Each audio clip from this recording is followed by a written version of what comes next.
The ride was rather bumpy as the 9 of us sat in the back of a covered pickup truck into Tondo, the poorest community of Manila, Philippines.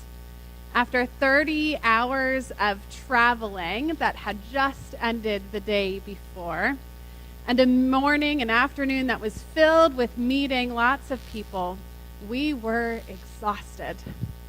But as most short-term mission trips go, we had to stick to our itinerary. We were going to a small church that had just been started 12 years prior by a woman we called Ate Lynn, a middle-class Filipino woman who had planted a church in this poor community. The majority of our trip would be focused on learning about this church, Harvesters Christian Fellowship, as we participated in its various ministries.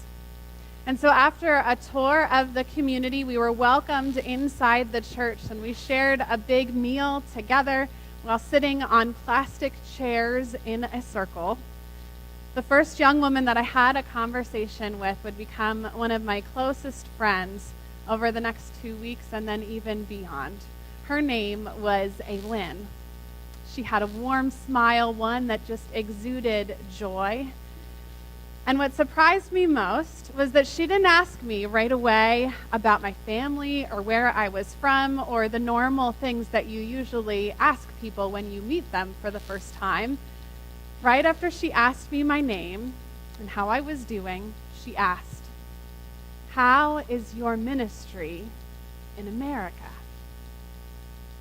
How is your ministry?"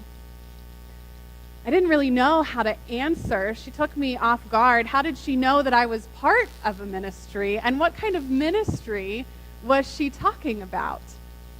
But she wasn't the only person to ask me that question. And as I learned more about the beautiful people of this church, I soon discovered their reason for asking. They naturally assumed that because I was a Christian, there on a mission trip, I was involved in some type of ministry. Because I was part of a Christian community and probably a church of some sort, then I was involved in some type of ministry. It didn't even matter what type of ministry it was. As a Christian sister, Aylin wanted to support and encourage me by asking me, before she even knew me, "How is your ministry?" And little then did my 19-year-old self know that this question would still be convicting me over a decade later. So today, we'd like to ask all of you, how is your ministry? Throughout this service today, you've been hearing from a letter right now. You've been hearing from everybody else throughout the service, but just now you heard from a letter that Paul wrote a long time ago to one of the first churches in a place called Corinth. And the Corinthians had a very difficult time being the church together. They had a lot of issues to work through. Sometimes when you may be reading this letter that Paul wrote to this church, you may be thinking you're reading a tabloid because there's all kinds of scandals going on. They were trying to figure out how to do church together in a very diverse community. And in this particular part of the letter, chapter 12, Paul talks about spiritual gifts. These are gifts innate in every person. They're given for the common good, and they're powerful when they're used in the community and lived out within the church and in our daily lives. Now, spiritual gifts are not natural abilities or talents. They're not skills or functions in life. Although God can often use our spiritual gifts to bring energy to our skills. And we can also live out our spiritual gifts by using our abilities and talents. But each one of you here has been given specific gifts from God to use within the community. Just as everyone in this church of Corinth had been given specific spiritual gifts to use in their community. And some of them probably thought, well, I have this great gift of prayer. It is the best gift ever.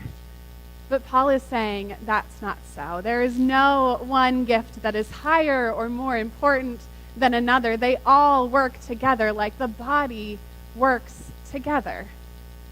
For Paul, being part of that unified community meant using the unique gifts that God had given them so that the body of Christ could be a beautiful group of believers working together for the good of all people. So some of you may be sitting here today just hearing about spiritual gifts for the first time. There may be others of you who perhaps recently or a long time ago you took one of those spiritual gift inventories that are created for us to help discover our gifts. But you may be feeling like you don't remember what they were, or you're not really sure what God is calling you to do in the church today. Some of you may know exactly what your gifts are, and you may have been using your gifts for a long time, and you can name them instantaneously. But whether you are totally clueless about what this whole spiritual gifts thing is, or whether you know just what your gifts are, I invite you to ask yourself 2 questions today. I first invite you to ask yourself, what are the things in the world that cause you pain? What breaks your heart when you look at the world? And then I also invite you to ask yourself, what makes your heart sing? What fills you with joy? Frederick Buechner once said that the place that God calls you is the place where your deep gladness and the world's deep hunger meet. And so in a few moments, we're going to collect our offering. We're going to sing a final hymn, and then our service is going to conclude downstairs, where we have a ministry fair all set up, even with free muffins, and a chance for you to look more closely at our ministries and talk with our ministry leaders about ways to get involved.